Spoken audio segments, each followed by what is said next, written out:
Hello मैत्रिणींनो, आपल्या सर्वांची आवडती मालिका लपंडाव या मालिकेच्या आजच्या मंगळवार 23 डिसेंबरच्या एपिसोडमध्ये एक खूप खतरनाक, खूप भयानक ट्विस्ट आलाय. मग नेमकं असं घडलंय तरी काय? तर मैत्रिणींनो, सखीची नोकरी गेल्यानंतर सखीने चक्क चाळीतील मुलांना इंग्लिश विषयाचे ट्युशन द्यायला सुरुवात केली आणि पहिल्याच दिवशी ट्युशन झाल्यानंतर सखीने चाळीतील सगळ्या मुलांना आपल्याकडून बर्फाचा गोळा खाऊ घातला. परंतु हा बर्फाचा गोळा खाल्ल्यानंतर सगळ्या मुलांना विषबाधा झालीये. मुलांना उलट्या झाल्या, चक्कर आली, मुलं ही खाली पडली आणि सगळी मुलं खूप सिरियस आहेत. मग हे सगळं घडलं तरी कसं? कारण हा सरकार आणि कान्हाचा प्लॅन होता. सखीला क्लासमध्ये त्रास द्यायचा, म्हणून सरकारने कान्हाला सांगितलं आणि कान्हानेच या मुलांच्या या आईस्क्रीमच्या गोळ्यामध्ये, बर्फाच्या गोळ्यामध्ये विष मिक्स केलं होतं. म्हणजे सखी ही ट्युशन देऊ शकणार नाही आणि सगळे सखीवर चिडतील. मग कान्हा सरकारच्या मर्जीत राहण्यासाठी सखीला इतका त्रास देतोय, ते योग्य आहे का? हे सगळं जाणून घेण्यासाठी हा व्हिडिओ शेवटपर्यंत नक्की पहा. साईसा कन्स्ट्रक्शनचा मालक सखीला कॉल करून सांगतो की आम्ही तुम्हाला ही नोकरी देऊ शकत नाही. सखीला जबर धक्काच बसतो. सखी विचारते, पण का? तर हा मालक सांगतो, कारण तुम्ही कामत इंडस्ट्रीजच्या मालकीण आहात. तुम्ही त्या कुटुंबाचा एक भाग आहात आणि आम्हाला तुमच्यावर पूर्ण संशय आहे की आमच्या कंपनीचे सिक्रेट जाणून घेण्यासाठी तुम्ही एक स्पाय म्हणून आमच्या कंपनीत येताय. आणि आमच्या कंपनीची अशी पॉलिसी आहे की कॉम्पिटिटर कंपनीचा कोणताही माणूस, त्या कंपनीशी संबंधित कोणताही माणूस आमच्या कंपनीत नोकरी नाही करू शकत. सखी या मालकाला समजावण्याचा प्रयत्न करते, सर असं काही नाहीये, तुम्ही मला स्पाय समजू नका. मी तर एक साधी मुलगी आहे, मला फक्त नोकरी करायची आहे, स्वतःच्या पायावर उभं राहायचंय, स्वतःच्या मेहनतीने पैसे कमवायचे आहेत. तर हा मालक चिडून म्हणतो, आम्हाला तुमचं काहीच ऐकून घ्यायचं नाहीये, ते आमच्या पॉलिसीत बसत नाही. आम्हाला याआधी सुद्धा असे अनेक अनुभव आले आहेत, त्यामुळे आम्ही तुम्हाला ही नोकरी देऊ शकत नाही, सॉरी. असं म्हणून हा मालक फोन कट करतो. सखीच्या पायाखालची जमीनच सरकते. तर सरकार तिच्याकडून हसून पाहत असते, कारण सरकारला माहीत असतं की हे सगळं काय झालंय आणि हे सगळं तिनेच केलेलं असतं. सखी ही कोसळते आणि चक्क दरवाजावर पडते. तर कान्हा तिला कसाबसा सावरतो, पण सखी ही कान्हाला स्वतःपासून दूर लोटते. सखीला खूप वाईट वाटलेलं असतं. हे सगळं का घडलं, कसं घडलं, हाच प्रश्न तिला पडतो की सकाळपर्यंत ज्या व्यक्तीने मला नोकरी दिली, संध्याकाळी त्यानेच ती नोकरी नाकारली. हे कसं होऊ शकतं? सरकार आणि कान्हा सखीकडे पाहत असतात. तेव्हा सरकार विचारते, काय ग सखी, नोकरी आहे की गेली? त्यामुळे सखीला समजतं हे सगळं सरकारने केलंय. सखी चिडून म्हणते, हे सगळं तुम्ही केलंय ना? सरकार तिला विचारते, काय मी केलंय? तर सखी म्हणते, माझी काय चूक आहे? तुम्हाला माझा एवढाही आनंद नाही पाहावला गेला का? तर सरकार ही कान्हाकडे पाहते. सखीला समजतं की कान्हाने सरकारला सांगितलं होतं की तिला ही नोकरी मिळाली आहे, ती सकाळी इंटरव्ह्यूला गेली आहे. सरकार आणि कान्हा या दोघांवर सखी खूप चिडते आणि कान्हाला जाब विचारते, तूच सरकारला सांगितलंस ना की मी नोकरी करणार आहे, मी इंटरव्ह्यूसाठी जाते, तू तर करणारच ना, कारण तू सरकारचाच प्यादा आहे, सरकारचा नोकर आहे आणि सरकार जे म्हणेल ते तू करणारच. आणि सरकारने तुला माझ्या आयुष्यात त्यासाठीच पाठवलंय की मी जे जे करते तू तू त्यांना सांगितलं पाहिजे. कान्हा म्हणतो, नाही बेबी सरकार, मी त्यांना काहीच सांगितलेलं नाहीये. परंतु सखी खूप चिडलेली असते. तर मीनाक्षीची नाटकं सुरू होतात. अरे रे, बिचाऱ्या सखीच्या आयुष्यात आत्ता कुठे आनंद आला होता, परंतु तो आनंद सुद्धा हिरावला गेला. किती खुश होती ती, मस्त नोकरी करत होती. आता ती काय करणार? त्या चाळीत कशी राहणार? पैसे कसे कमवणार? कसं जगणार? हे सगळं ऐकून सखी आणखीनच चिडते. तर सरकार तिला विचारते, खरं सखी, खूप वाईट झालं, आता तू काय करणार? तू तर तुझं पैंजण विकून जे पैसे आणले होते ते पैसे सुद्धा आता संपले आहेत. आणि ज्या नोकरीच्या जीवावर तू माझं चॅलेंज पूर्ण करण्याचा विचार करत होती, पेढे वाटत होती, ती नोकरी सुद्धा गेलीये. आता तू काय करणार आहे? सखीला खूप राग येतो आणि सरकार ही चक्क कान्हाकडे पाहते. काय कान्हा? आणि सरकारला असं सांगायचं असतं की या पैंजणबद्दल सुद्धा मला कान्हाने सांगितलंय. सखी चिडून विचारते, माझ्या पैंजणबद्दल सुद्धा तूच सरकारला सांगितलंय ना? कान्हाला मोठा धक्काच बसतो आणि कान्हा म्हणतो, नाही बेबी सरकार, मी सर्वांवर, माझी चूक तरी काय? सखी रडू लागते आणि सरकारला म्हणते, माझी एवढीच चूक आहे का की मी अपेक्षा ठेवली की मला माझ्या आईचं प्रेम मिळावं? माझी ती अपेक्षा सुद्धा नाही पूर्ण झाली आणि मग या घराबाहेर पडल्यावर मी स्वतःच्या कॅलिबरवर नोकरी मिळवली होती. मला स्वतःच्या पायावर उभं राहायचं होतं, पैसे कमवायचे होते, तुला दिलेलं चॅलेंज पूर्ण करायचं होतं. पण सरकार, तुम्ही माझं ते स्वप्नसुद्धा पूर्ण होऊ दिलं नाही. तुम्ही सगळे असं का करताय? मला सुखाने का जगू देत नाही? माझ्या मनाने का जगू देत नाही? का मला त्रास देताय? तुमच्या दोघांचा प्रॉब्लेम तरी नेमका काय आहे? असं म्हणून ती सरकार आणि कान्हाला जाब विचारते. कान्हा तिला समजवण्याचा प्रयत्न करत असतो, पण सखी त्याचं काहीच ऐकून घेत नाही. तर सरकार म्हणते, आता तू काय करणार सखी? तुला तर नोकरी करायची होती. आता त्या सखी सदन मी काय म्हणते, तू ना आमच्या घरी परत ये. तिच्या हातात जो पेढ्याचा बॉक्स असतो त्यातून एक पेढा घेते आणि चक्क सखीला भरू लागते. सखीला खूप राग येतो. सरकार अशी आपली चेष्टा करतीये म्हणून ती खूप चिडते आणि हा पेढ्यांचा बॉक्स फेकून देऊन तेथून निघून जाते. आणि सरकार मग कान्हाला पेढा भरू लागते, पण कान्हा सुद्धा पेढा न खाता सखीच्या मागे पळून जातो. सरकार हसू लागते. सरकार ही घरामध्ये येते. मीनाक्षी, परशुराम, उर्मिला, गौतम तेथे उभे असतात. सरकार गौतमच्या तोंडासमोर हा पेढा ठेवते, पण त्याला पेढा भरवत नाही. तुझी तेवढी लायकी नाही असं म्हणून ती पुढे येते. तेव्हा मीनाक्षी तेथे उभी असते. सरकारला आठवतं की मीनाक्षी सकाळी म्हणाली होती की या सखीचं राशी भविष्य खूप चांगलं आहे, तिला आनंदाची बातमी मिळणार आहे. सरकार ही मीनाक्षीला विचारते, काय मग सखीचं राशी भविष्य खरं झालं की नाही? सखीचं राशी भविष्य नाही, मी जे तिचं भविष्य लिहिते ना ते खरं झालंय. कारण सरकार ठरवणार या घरात कोणाच्या भविष्यात काय घडणार. आणि जोपर्यंत मी जिवंत आहे ना तोपर्यंत तुम्हाला कोणालाही सुखात राहू देणार नाही, तुम्हाला कोणाला सुख मिळू देणार नाही. हे ऐकून मीनाक्षीला खूप वाईट वाटतं. मीनाक्षी स्वतःच्या पोटाला हात लावते. तिला तिच्या बाळाची आठवण येते आणि ती रडू लागते. सरकार तिच्या तोंडासमोर हा पेढा पकडते. परशुरामला मोठा धक्काच बसतो. मीनाक्षी पेढा खायला नकार देते, तर सरकार ही जबरदस्तीने तिच्या तोंडामध्ये हा पेढा भरवते. त्यामुळे मीनाक्षीला खूप त्रास होतो. घरातील सगळेच घाबरतात. सगळ्यांनाच मीनाक्षीबद्दल वाईट वाटतं. सरकार तेथून निघून जाते आणि मीनाक्षी ढसाढसा रडू लागते. सरकार आता जे काही वागलीये त्याचा तिला त्रास होतो. तिला तिच्या बाळाची आठवण येते. सरकारमुळेच आज आपलं बाळ या जगात नाहीये म्हणून ती रडत असते आणि तिच्याकडे पाहून सर्वांनाच वाईट वाटतं. तर दुसरीकडे सखी सखी सदन चाळीत पोहोचते. साईबाबांच्या मंदिरात जाते आणि जोरजोरात मंदिराची घंटी वाजू लागते. चाळीतील सगळे लोक तेथे जमतात आणि सखीला खूप मोठं दुःख झालंय हे त्यांना समजतं. सखी साईबाबांना विचारते, साईबाबा, आजपर्यंत मी कोणाचंच वाईट केलं नाही, साधं कोणाचं वाईट करण्याचा विचार सुद्धा केला नाही. मग माझ्याबरोबरच हे सगळं का घडतंय? माझ्या आयुष्यातच अशी वाईट माणसं का आली? मी कधी कोणाचा वाईट विचार केला नाही, पण माझ्याबद्दल वाईट विचार करणारी लोक माझ्या आयुष्यात आली आहे. असं का होतंय? माझी काय अपेक्षा होती? मला एक साधी नोकरी करायची होती. मला माझं आयुष्य नीट जगायचं होतं. या सखी सदन चाळीमध्ये थोडे पैसे कमवून सरकारचं चॅलेंज पूर्ण करायचं होतं, पण मला ते सुद्धा पूर्ण करता येत नाहीये. मला कळतच नाहीये माझ्याबरोबर हे सगळं का होतंय? मी अशी काय चूक केली आहे? काय गुन्हा केलाय? सखी खूप दुःखी असते. कान्हा, किरण, दाभडे मावशी, चाळीतील सगळी माणसं ही सुद्धा दुःखी होतात. सखी देवाला आपलं मागणं मागत असते. तेव्हा कान्हा तिला समजावून सांगतो, बेबी सरकार, तुम्ही एवढं टेन्शन का घेताय? तुम्हाला पैसे कमवण्याची गरज नाहीये. मी पैसे कमावतोय ना, माझे पैसे तुमचेच आहेत. तुम्ही ते पैसे वापरू शकता, येथे राहू शकता, तुमचं चॅलेंज पूर्ण करू शकता. सखी खूप चिडते आणि म्हणते, कान्हा तू तर बोलूच नको. तू आल्यामुळेच माझ्या आयुष्याचं वाटोळं झालंय. तू माझ्या आयुष्यात आला आणि माझं आयुष्य उद्ध्वस्त केलं. तू माझ्याशी खूप चुकीचं वागलाय. असं म्हणून सखी ही आपली भाषाच बदलते आणि मराठीमध्ये नाही तर इंग्लिशमध्ये बोलू लागते. इंग्लिशमध्ये ती कान्हाला खूप दूषणं देते. एकानंतर एक 8-10 वाक्य इंग्लिशमध्ये फाडफाड बोलते.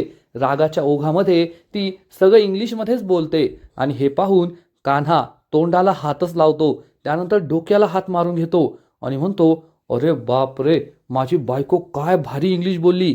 काय बोलली ते समजलं नाही, पण नक्कीच वाईट बोलली असेल. तर जान्हवी सुद्धा म्हणते, हा ना यार सखी, तू तर माझ्या इंग्लिशच्या मॅडमपेक्षा भारी इंग्लिश बोलली आणि काय भारी ॲक्सेंट, एकदम भारी. सगळेजण खुश होतात. सखीला कळतच नाही की येथे मी माझं दुःख सांगतेय आणि सगळे खुश काय होत आहे. तर सानप काका म्हणतात, खरंच यार सखी, काय भारी इंग्लिश बोलली ती. ते क्रिकेटच्या मॅचमध्ये कॉमेंट्री असते ना तशीच एकदम एकदम भारी. मी तर म्हणतो तू आपल्या चाळीतील मुलांना इंग्लिश शिकव. कसं आहे, आपल्या चाळीतील मुलांना इंग्लिशच बोलता येत नाही, लिहिता वाचता पण येत नाही. त्यामुळे त्यांना इंग्लिशमध्ये मराठीतला जो भोपळा पडतो ना, तो नाही पडायचा आणि 100पैकी 100 मार्क मिळतील. ही कल्पना कान्हाला सुद्धा खूप आवडते आणि कान्हा म्हणतो, एकदम भारी आयडिया आहे सखी मॅडम. तुम्ही आपल्या चाळीतील मुलांना इंग्लिशची ट्युशन द्या. म्हणजे तुम्हाला नोकरी हवी होती ना, तुम्हाला काहीतरी कामसुद्धा मिळेल, गरजेपुरते पैसे मिळतील. तुम्ही हेच करा, सगळ्यांना इंग्लिशची ट्युशन द्या. पण सखीला मात्र हे पटत नाही. इंग्लिशची ट्युशन देऊन माझा खर्च कसा भागणार आहे, मी असे कितीसे पैसे कमवणार आहे, हा प्रश्न सखीला पडतो. तेवढ्यात चाळीतील एक बाई तिच्या लहान मुलाला घेऊन येते आणि सखीला सांगते, हा माझा मुलगा आहे, माझी खूप इच्छा होती याला इंग्लिश मिडियममध्ये शिकवायचं, पण इंग्लिश मिडियमची फी 30,000 रुपये होती. माझ्याकडे एवढे पैसे नाही आहे, म्हणून मी त्याला मराठी मीडियममध्येच टाकलं. पण तेथे इंग्लिशला एवढं महत्त्व दिलं जात नाही आणि माझ्या मुलाला त्यामुळे इंग्लिश येतच नाही. तेव्हा कान्हा हा सखीला समजवण्याचा प्रयत्न करतो. पाहिलं का बेबी सरकार, तुम्ही जर या सगळ्या मुलांना इंग्लिश शिकवलं तर लोकांचे पैसे वाचतील आणि तुमचासुद्धा फायदा होईल ना. चाळीतील सगळ्या बायका सखीला रिक्वेस्ट करतात, हो सखी, तू किती छान इंग्लिश बोलते, तू चाळीतील मुलांना ट्युशन दे, म्हणजे तेही इंग्लिश बोलतील, त्यांचं आयुष्य सुधारेल आणि मग ते आम्हाला शिकवतील आणि मग आमचंसुद्धा आयुष्य सुधारेल. पण सखीला मात्र हे पटतच नाही. कान्हा हा सखीला समजावून सांगतो, बेबी सरकार, तुम्हाला हे पटत नाही आहे का? तुम्हाला पैसेच हवे आहेत ना, मग त्यासाठी नोकरी करण्याची काहीच गरज नाही आहे. तुम्ही चाळीतील मुलांना ट्युशन द्या, इंग्लिश शिकवा. चाळीतील माणसं तुम्हाला नक्कीच एवढे तरी पैसे देतील की तुमचा चाळीतील खर्च भागेल. तसंही तुम्हाला काय खूप पैसा नाही कमवायचा आहे, तुम्हाला फक्त गरजेपुरता पैसा कमवायचा आहे ना. तेवढे पैसे तर चाळीतील माणसं तुम्हाला नक्कीच देतील. चाळीतील सगळ्या बायका या सखीजवळ येतात आणि सानप काका, किरण, दाभडे मावशी सगळे सखीला समजावून सांगतात की तुम्ही मुलांना ट्युशन द्या. ही मुलंसुद्धा पुढे येतात आणि म्हणतात, हो सखीताई, तू आम्हाला ट्युशन दे, आम्हाला इंग्लिश शिकव, आमचं भविष्यसुद्धा चांगलं होईल. आणि सखीला हे पटतं आणि सखी सगळ्या मुलांना ट्युशन द्यायला तयार होते. त्यामुळे सर्वांनाच आनंद होतो. दुसऱ्या दिवशी सकाळी कान्हा सरकारला कॉल करतो आणि सांगतो की तुमच्या कृपेने सखीला ती नोकरी तर नाही मिळाली, पण सखी आता आपल्या चाळीतील मुलांना इंग्लिशचं ट्युशन देणार आहे. हे ऐकून सरकार खुदू खुदू हसू लागते आणि म्हणते, वा रे वा कान्हा, खरंच तुझा सेन्स ऑफ ह्युमर खूप चांगला आहे. मला एक सांग, तू आधीपासून इतके चांगले जोक मारतो की आमच्या घरात आल्यापासून तुझा सेन्स ऑफ ह्युमर डेव्हलप झालाय. कान्हाला कळतच नाही की सरकार हे काय बोलते. तर सरकार म्हणते, खरंच आता तुझ्या चाळीतील मुलांना सखी इंग्लिश शिकवणार, मग त्यांना काय फायदा होणार आहे? तुझ्या चाळीतील मुलं काय प्रिन्स चार्ल्स होणार आहे का आणि मुली क्वीन एलिझाबेथ होणार आहे का? ती चाळीतली घाणेरडी मुलं आहे, कितीही इंग्लिश शिकली ना तरी त्यांचं काही भलं होणार नाहीये. आणि राहिला प्रश्न त्या सखीचा, चाळीमध्ये मुलांना इंग्लिशचे ट्युशन देऊन सखी असे किती पैसे कमवणार आहे? 1,00,000 रुपये महिना, 4,00,000 रुपये महिना, 10,00,000 रुपये महिना. आणि सरकार ही हसतच असते. सरकार ही कान्हाला म्हणते, ती काहीही करो, तुला फक्त एक काम करायचं आहे की सखी जेव्हापासून ट्युशन सुरू करेल तेव्हापासून प्रत्येक दिवशी तिच्या आयुष्यात तिच्या क्लासमध्ये नवीन नवीन संकटं यायला हवी, कारण त्याच कामासाठी मी तुला इतके पैसे देते. सखी ही नाक रगडत, पाय घासत माझ्या घरी आली पाहिजे, माझ्या घरात राहण्याची मला विनंती केली पाहिजे. हेच तुझं काम आहे आणि ते काम तू लक्षात ठेवायचं. आणि एक काम तू चांगलं केलंय की सखी आता तुझ्या डोळ्यासमोरच राहणार, ती चाळीतच मुलांना ट्युशन देणार, त्यामुळे तुलाही तुझं काम करायला सोपं जाईल. कान्हा हा मान डोलावतो. सरकार म्हणते, जरी हा व्हिडिओ कॉल नसला ना तरी मला कळतंय की तू मान डोलावतोय, हो म्हणतोय. आणि मान न डोलावून तरी तू काय करणार? जर तू मान नाही ना डोलावली तर मी तुझी मान जागेवरच ठेवणार नाही. त्यामुळे मी जे म्हणेल ना ते करायचं, गुपचूप राहायचं आणि माझा आदेश ऐकायचा. असं म्हणून सरकार फोन कट करते. कान्हा खूप चिडतो आणि इकडे सरकार ही पुन्हा खुदू हसू लागते. सखी ही चाळीतील मुलांना ट्युशन देणारे आणि त्या जीवावर ती पैसे कमवणारे या विचाराने तिला खूप हसू आलेलं असतं. एकूणच सरकार ही सखीचाच नाही तर चाळीतल्या मुलांचा, गरीब मुलांचा आणि गरिबीचा अपमान करते आणि एक ना एक दिवस तिला तिच्या पापांची शिक्षा भोगावीच लागणार. गरिबी काय असते हे तिला सुद्धा पाहावं लागणार. ती रस्त्यावर भीक मागणार, एवढं मात्र नक्की. आणि यानंतर किरण हा कान्हाजवळ असतो. त्याने हे सगळं ऐकलेलं असतं. किरण कान्हाला म्हणतो, मित्रा, मी तुला आधीच सांगितलं होतं की तू ज्या रस्त्यावर निघालाय ना एकीकडे आड आहे आणि एकीकडे विहीर आहे आणि तुला सरकारचा आदेश मानावाच लागणार आहे, सखीला त्रास द्यावाच लागणार आहे. कारण तुझे संस्कार तुला जशी परमिशन देत नाहीये की तू सखीला त्रास दे. पण जर तू तुझ्या संस्कारांचं ऐकलं आणि सरकारचं नाही ऐकलं तर तुझं उद्दिष्ट कधीच पूर्ण होणार नाही. त्यामुळे तुला सखीला त्रास द्यावाच लागेल. तेव्हा कान्हा हा किरणला सांगतो की मला माझ्या मनाचा नाही तर फक्त त्या छडीवाल्याचा विचार करायचा आहे. तो छडीवाला माझा मालक आहे, माझा बॉस आहे आणि त्याने मला या कामासाठी निवडलं आहे.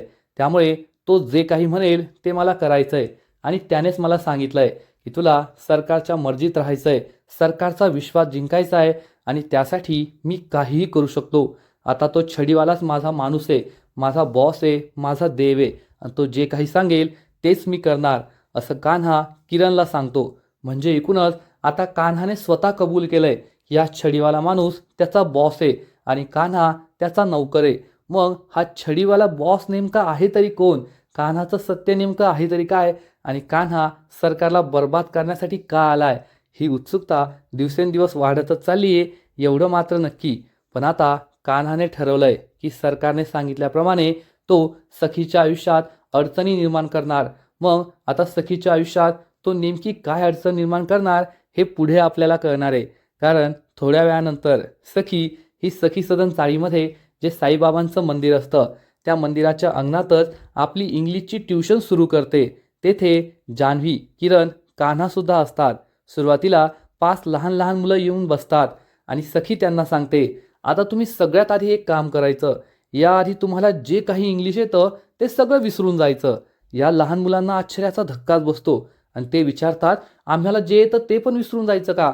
मग आम्ही काय शिकायचं? तर सखी सांगते, आता मी तुम्हाला शिकवणार की इंग्लिश म्हणजे नेमकं काय, इंग्लिश कसं वाचायचं, लिहायचं आणि बोलायचं, ते सुद्धा अगदी सोप्या पद्धतीने.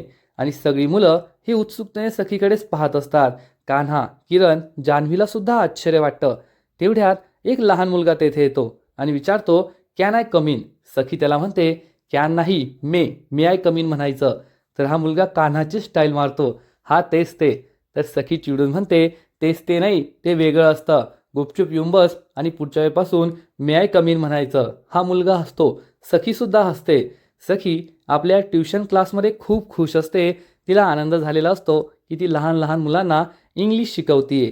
तर दुसरीकडे सरकारच्या बंगल्यावर परशुराम सरकारजवळ येतो आणि तिला 2 बातम्या देतो, एक गुड न्यूज, एक बॅड न्यूज. तो म्हणतो, सरकार, पहिली गुड न्यूज आहे की गोकुळला 16 वर्ष पूर्ण झाले आहेत आणि तुम्हाला चीफ गेस्ट म्हणून बोलवलंय. सरकार म्हणते, ठीक आहे. तर परशुराम बॅड न्यूज सांगतो की सखीची सही अजून झालेली नाहीये, त्यामुळे आपल्या कंपनीच्या कामगारांना अजून पगार मिळालेले नाहीयेत. कामगार युनियन खूप चिडली आहे आणि जर पगार झाला नाही तर काम बंद करू अशी धमकी त्यांनी दिली आहे. सरकार विचारते, मग आता काय करायचं? जाऊन त्या कामगार युनियनला सांग सखी सदन चाळीत जायला आणि सखीची सही घेऊन यायला, कारण त्याशिवाय तर त्यांचे पगार होणारच नाहीये. तर परशुराम म्हणतो, सरकार त्याची काही गरज नाहीये, मी मार्ग शोधून काढलाय. मी मीनाक्षीला सखी सदन चाळीत पाठवतोय, कारण माझ्या लक्षात हे आलंय की सखी मीनाक्षीचं ऐकते आणि मीनाक्षी गेल्यावर ती नक्कीच त्या कागदपत्रांवर सही करेल. सरकारला सुद्धा हे पटतं आणि सरकार मीनाक्षीकडे पाहते. मीनाक्षी म्हणते, हो सरकार, मी या आठवड्यात सखी सदन चाळीमध्ये जाऊन येईल. सरकारला खूप राग येतो आणि ती चिडून उभी राहते आणि म्हणते, या आठवड्यात नाही, आत्ताच्या आत्ता सखी सदन चाळीमध्ये जायचं आणि सखीची सही त्या कागदपत्रांवर घेऊन यायची. आणि जर सखीची सही नाही मिळाली ना तर तू सुद्धा तुझं तोंड मला नाही दाखवायचं. असं म्हणून सरकार मीनाक्षीला ही कागदपत्र देते आणि म्हणते, स्वतःची जास्त अक्कल नाही पाळजायची, आत्ताच्या आत्ता जाऊन सखीकडून या कागदपत्रांवर सह्या घेऊन यायच्या आणि जर तिने काही नखरे केले तर तिला सांगायचं की तू तुझ्या आयुष्याचं जे वाटोळ करायचं ते कर, पण माझ्या कंपनीचं, माझ्या कामगारांच्या आयुष्याशी नको खेळू. कामगारांचे पगार रखडलेत आणि त्यांना त्यांच्या मेहनतीचा मोबदला मिळालाच पाहिजे, असं तिला ठणकावून सांग आणि तिच्याकडून सही घेऊन ये. मीनाक्षी मान खाली घालते आणि डोलावते. सरकार तिच्याकडे रागारागाने पाहत असते. मैत्रिणींनो, खरंच लपंडाव ही मालिका दिवसेंदिवस खूप इंटरेस्टिंग होत चालली आहे. आजचा एपिसोड तर खूप भारी होता आणि कान्हाने आता आपला खरा रंग दाखवायला सुरुवात केली आहे.